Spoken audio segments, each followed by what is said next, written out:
Hola hermanos, espero estén bien. Como siempre es un placer poder compartir la palabra de Dios con ustedes. Y el día de hoy se encuentra en el libro de Hechos, capítulo 5, los versos 19 y 20. Dice así: Pero un ángel del Señor llegó de noche, abrió las puertas de la cárcel y los sacó. Luego les dijo: vayan al templo y denle a la gente este mensaje de vida. El contexto de esta historia es los discípulos predicando el Evangelio siendo arrestados. No es la primera vez que los vemos. Ya lo habíamos visto en capítulos anteriores, que justamente por predicar el Evangelio habían sido llevados a la cárcel, pero la primera vez que sucedió fue solo el apóstol Pedro y el apóstol Juan, y fueron liberados rápidamente. Pasaron solamente una noche allí y no sufrieron golpes, no fueron torturados, nada de eso. Solo se les dio una advertencia: que no volvieran a predicar sobre Jesús. Ellos evidentemente no le hicieron caso y comenzaron a predicar, la iglesia crecía y volvieron a ser encarcelados. Pero esta vez fue distinto. Fueron más discípulos los que fueron encarcelados y terminaron siendo azotados. Pero antes de que eso sucediera, hay un evento particular, y es este: que fueron liberados de una manera milagrosa. Aparece un ángel y los libera.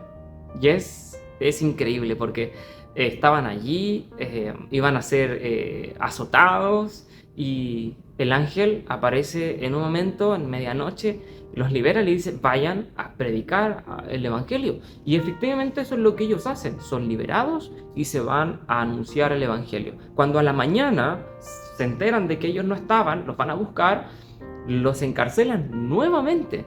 No duró nada su libertad, duró muy poco. Son nuevamente encarcelados, terminan siendo azotados, pero ellos están gozosos por haber sido tenidos por dignos de haber sufrido por el nombre de Jesús. Entonces, toda esta historia, si bien es bien potente, milagrosa, allí esta liberación y la actitud de los discípulos, porque terminaron aceptando los padecimientos por el Evangelio, es particularmente este evento, lo que leíamos en estos versículos, lo que hay, tiene detalles bien interesantes. Y podemos sacar primero 3 puntos. El primero de ellos es que los apóstoles no estaban pidiendo liberación. Ellos no oraron para ser liberados. Ellos confiaban en que Dios estaba al tanto de todo y Él se iba a encargar de su situación. En segundo lugar, ellos, cuando fueron nuevamente encarcelados, sin siquiera pasar un día entero, no se quejaron. No hay nada. No hay una queja contra Dios. No hay un cuestionamiento contra Dios. Pudieron haber dicho: ¿y para qué nos liberó si vamos a ser nuevamente encarcelados? ¿Para qué nos dijo que fuéramos si nos iban a volver a traer? Pudiesen haber terminado luego el proceso y que los liberaran de una, pero no fue eso. No hay una queja. Si no, vemos por el contrario, vemos que ellos estaban totalmente confiados en que fue la voluntad de Dios. Todo lo que sucedió, descansaban en su soberanía. Pero como tercer punto, vemos que no fueron liberados arbitrariamente, no fueron liberados para que el poder de Dios se manifestara. Si bien eso es lo que vemos, no fuese el propósito específico y particular. ¿Qué es lo que dice? Volvamos a leer el texto. Cuando el ángel los saca, les dice: vayan al templo y denle a la gente este mensaje de vida. Otras traducciones dicen que prediquen la palabra o prediquen el Evangelio. Ellos fueron liberados para predicar el Evangelio. Fue ese el propósito, no fue ningún otro. No fueron liberados para su comodidad. No fueron liberados para que estén más tranquilos. No fueron liberados para que dejaran de orar y dejaran de quejarse.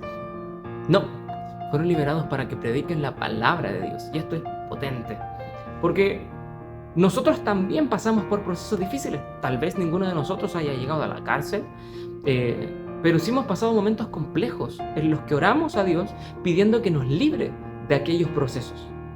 Y tenemos que analizar varias cosas. Primero, los discípulos no oraron pidiendo libertad. Esto no significa que esté mal cuando nosotros oramos a Dios pidiendo que nos libre de ciertos procesos.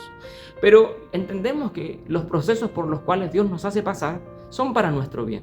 De manera que no es correcto que pidamos que Dios nos libre de ellos, sino que Dios nos ayude en medio de ellos, que nos dé la fortaleza, que nos dé la sabiduría, que nos dé la paciencia, que nos dé la fe, la confianza.